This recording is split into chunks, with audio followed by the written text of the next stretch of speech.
Raphaël Delforge et Charlotte Lysenko nous ont rejoints sur le plateau. Bonsoir à tous les deux. Bonsoir. Nous allons débuter avec vous, Raphaël Delforge. Nous allons parler de la paix ce soir. Alors, vous êtes pasteur et conférencier à Épinal et vous organisez des conférences. Alors, dans quel cadre nous allons parler de la paix? Pourquoi avoir choisi ce thème? Voilà, donc effectivement, j'interviens régulièrement sur des sujets d'actualité ou des sujets qui intéressent les gens. Je fais donc régulièrement des conférences et à chaque fois, je propose aux gens à la fin de soumettre des sujets. Et donc ce sujet-là en particulier, il a été proposé par quelqu'un lors de la dernière conférence qui était sur le sens de la vie. Et donc pourquoi parler de la paix? Alors on est en plein dans un sujet d'actualité, hein, en pleine crise sociale, enfin voilà.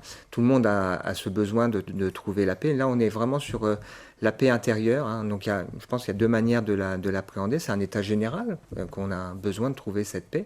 Puis c'est sans doute une réponse aussi aux angoisses, aux questions du quotidien, aux peurs qu'on peut avoir. Voilà, donc c'est sur ce thème-là qu'on va travailler.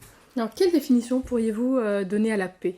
Bah justement, hein, c'est ce calme intérieur qui permet de ce bien-être, ce bonheur, hein, qui nous permet à la fois donc d'appréhender la vie avec tout son lot d'incertitudes, ouais, pour nous-mêmes ou pour ceux qui nous sont chers, et en même temps cette paix qui à un moment donné permet aussi de surmonter des épreuves de la vie, quand bien même ces épreuves sont là.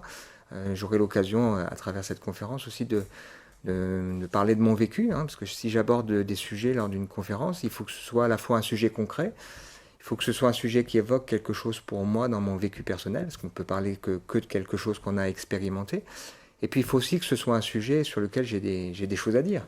Et donc moi je crois qu'il est possible de trouver la paix pour l'avoir maintes fois expérimenté. Alors, la recherche et le besoin de la paix sont des réalités selon vous aujourd'hui? Tout le monde recherche et a besoin de... Je pense que consciemment ou inconsciemment, on peut avoir différentes manières d'appréhender le sujet, hein. Certains, mais je ne vais pas tout dévoiler, hein, ça fera partie de la deuxième partie de la conférence, hein. Certains sont dans la fuite. La fuite, il y a plusieurs manières de l'appréhender. Certains vont essayer de trouver des solutions, donc il y a des solutions qui sont proposées, donc on aura l'occasion de voir les plus et les moins de ces solutions, et puis de comparer avec ce que la foi, je ne parle pas de religion, je fais vraiment la différence, la foi, c'est-à-dire la confiance en Dieu, peut amener vraiment de concret dans la vie de l'être humain. Et donc j'aurai l'occasion d'en parler pour moi-même, mais aussi de donner des témoignages de gens que j'ai pu côtoyer, quoi, qui ont pu vivre, même dans des cadres complexes, confrontés à la maladie ou à la mort, par exemple, ou à des drames particuliers. La paix peut être là.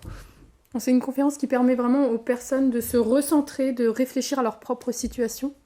Voilà, donc vraiment on est dans cette démarche de réfléchir ensemble, on va dire. Il y a tout un cheminement déjà d'expliquer pourquoi on peut ressentir parfois un mal-être inexpliqué, hein. Justement, je pense que le monsieur qui était là à la dernière conférence, qui 2 fois a posé la question, est-ce qu'il est possible de trouver la paix? Visiblement, c'est vraiment quelque chose qui le travaillait.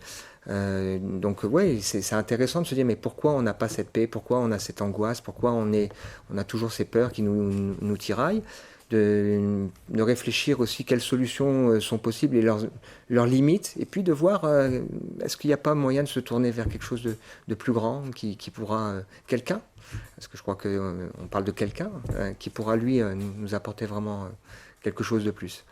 C'est un sujet, hein, la paix, qui est énormément abordé dans la Bible, dans la religion. Alors comment on va faire le parallèle? Alors, donc moi je suis donc pasteur et conférencier, donc ça veut dire que je m'efforce de traiter de sujets d'actualité, je m'efforce d'être dans le vécu, parce que on a trop souvent présenté la foi comme quelque chose de moraliste, tellement loin des préoccupations et de la vie des gens. Moi c'est pas du tout comme ça que personnellement je le vis. Par contre la Bible reste la référence en matière de foi, et donc il y a dans la Bible les réponses. Pourquoi il n'y a pas la paix? Comment trouver cette paix? Et voilà, donc ce sera l'objet de la troisième partie de la conférence.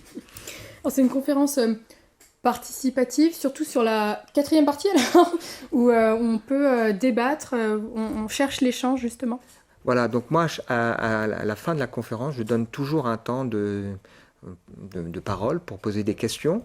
Et puis et aussi, je laisse un petit papier pour ceux qui acceptent de le remplir, pour essayer de progresser, hein, sur la manière dont on fait les choses, et puis pour pouvoir proposer aussi des sujets.